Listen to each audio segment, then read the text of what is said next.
So this is a video about the NFL protest against this country with the national anthem, people either sitting or kneeling. I don't believe it to be anti-American. I believe it to be something that is, yes, it's a peaceful protest, but I don't think it is providing any answers. If people don't like what is going on outside of the arena of sports in everyday life, there are better stands to take than to kneel or sit for the national anthem. You may not care for it, but uh, I have heard veterans say that they fought for freedoms and freedom of choice, freedom of speech. This country is brave, and everyone has a choice to do what they want to do,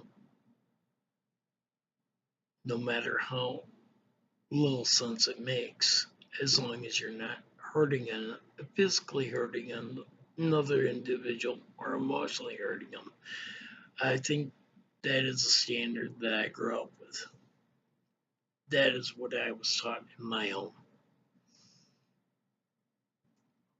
I don't think the NFL treats its players decently with the use of steroids back in the 70s when nobody really knew what they did, to all the head injuries and injuries that cause problems down the road. And you look at a guy like Mike Webster in the 70s, who, by many people's stances, he was a smaller guy for a lineman, and he was fantastic at what he did, but he also took so many blows to his head over the course of his career, which I believe was close to 20 years, that he caused head injury. The NFL, for many years, has denied that blows to the head cause injury to the brain. Even now, they kind of deny it in a half-ass way. They are supposed to do concussion protocol, and in the game last night to open the season, the quarterback was targeted because he is the reigning MVP. He went to the Super Bowl, two Super, and they wanted to win, so they targeted hitting him. But he was, in some accounts, targeted in the head 5 times. Only once was it penalized. The last time it happened was in the last minute of the game, and the hit was blatant. It was very clear that he was targeted to the head. It should have been a penalty. It was not. The player should have been ejected from the game. He was not. This is consistent with what the NFL has done over the years. A former Chicago Bear, ex Notre Dame player, Dave Duerson, an all pro, excellent player on Super Bowl winning team, long after he retired, he was a very successful businessman. He started to lose his mental faculties.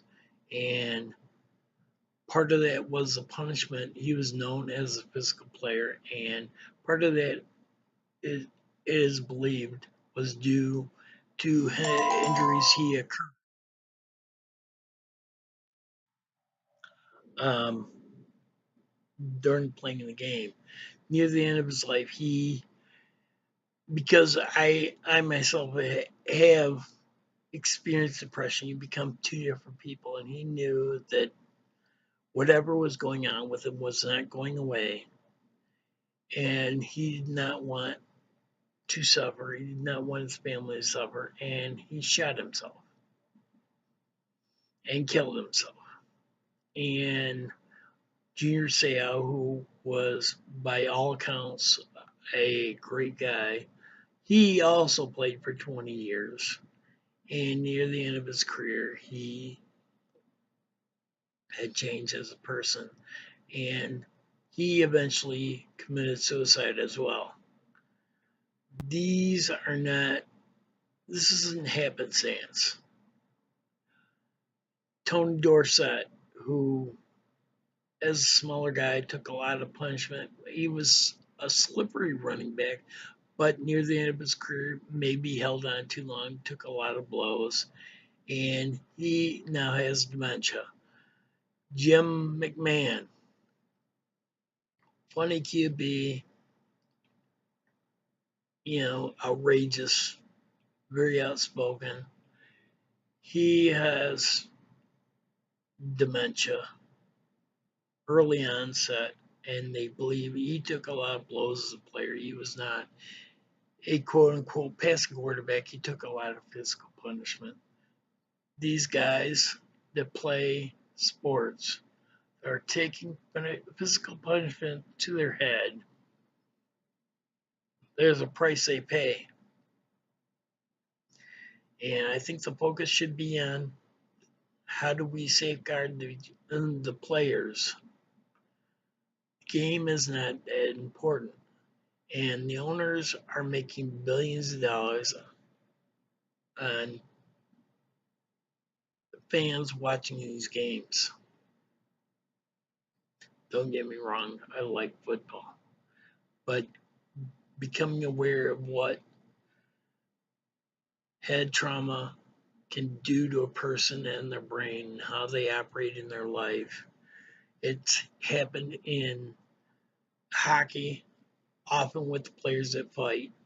Again, the commissioner does not believe in CTE, but he is eliminating fighting in games. A friend of mine, someone who helped me overcome alcoholism, was a fighter, Bob Probert, and near the end of his career, he was having a lot of, from what I understand, a lot of forgetfulness. This is secondhand knowledge. And his wife did a lot to help him keep it together. He ended up dying of something completely different, something that his father passed from. But these sports, especially hockey and football, have become more like gladiator type sports. And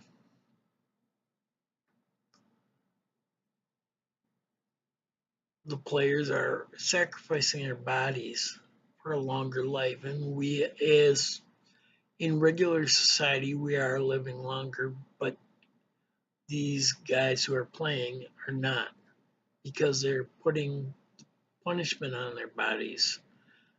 Some of it unnecessary, unwarranted, but it becomes a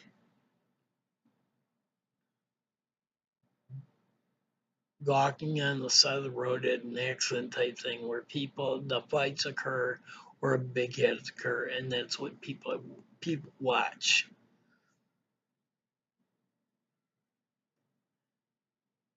Games that we played as a kid, when I was a kid, never involved anything like that. We respected the opponent. If we didn't win, we didn't win. But now it's win at all costs, and you have players there doing harm to other players, not respecting the game, not respecting individuals they're competing with. And I think that's more what this goes to. I honestly believe that the dangling carrot as a prize of being a champion and the monetary awards, people are chasing the money and not respecting human life. And it's sickening. Sickening to see what some people will do because they don't think they're getting a fair shake. So they shoot, kill, or maim someone else in order to gain which they don't have, instead of trying to change things in a way that is equitable for everyone. The NFL is famous for players who, with health concerns that are not being taken care of by the league. There's no there's no health plan for the NBA. The NFL, same thing. These guys make all this money, and the leagues make 10 times that, and they can't provide any sort of health care after a player's done, after a player has made them multi-millions of dollars. And I think that speaks the inhumanity of the owners chasing more and more dollars. You think of all the franchises that really don't actively pursue big ticket free agents because, quote unquote, they're in a small market. Most leagues, the revenue is equally shared. I don't get why teams couldn't try to change their image by going after bigger ticket players and being more responsive to the health needs of players and caring about the players. The excuse can be given, oh, this is big business. You know what? This is humanity, and you have to look after your fellow man. You have to show respect to them, and most players do. But there are those that don't, and cause injury to players that is. I know that there are instances where it happens that just the player hits one player at just the right moment and ends their career. But there are instances of targeting that are so clear they're not even punished. And deck is stacked for players on any level, be it the NCAA, the NHL, the NBA, the NFL. Yet people in suits making money off these guys. People wonder why a lot of these athletes don't want to give autographs, don't want to be pleasant to people because they figure they're a commodity that somebody's trying to take advantage of. It bothers me. And I've been fortunate enough to meet several of my heroes in person, and I luckily have not been let down only because I know how to approach a person. They are a person just like me. And I'm not hungry for autographs. For me, It's about, I have an image of what kind of person the person is, and I don't have false expectations of, they're going to be my friend, or, I'm this, that, or the other thing. I appreciate the meeting of them. And I think that makes a huge difference in interacting with people who have achieved some sort of fame, be it sports or in entertainment. I've never really had a bad experience with anyone. And, you know, part of it is people want to latch on to somebody else's lifestyle. That's their lifestyle. You want that lifestyle, you put in the work to get there, or do something to make yourself notice to get yourself there. There's too many quote unquote celebrities that are making a name for themselves off of things that, in growing up, many of the people I knew, family and friends wise, it was vile and disgusting. Sex tapes and whatnot. Sex tapes have become kind of a norm for people, and or cheating on somebody, you know, having ethics and honesty and integrity has become a scarcity. And I think that's something that this world needs more of. And we need to stop embracing reality TV and the difference of President Obama and Hillary Clinton and Donald Trump. As everyday citizens, we all make a difference in what this world can or cannot be. And allowing people like Hillary Clinton and Donald Trump and Kim Kardashian, allowing them to shape our lives by seeing what they do and emulating them, I think that is the wrong message. I think it's a message that much of our youth needs to learn that's not something to admire or to look up to. And, Kim Kardashian has created an empire out of her sex tape, but her sex tape is what launched her. And, you know, these party people who become famous for being famous,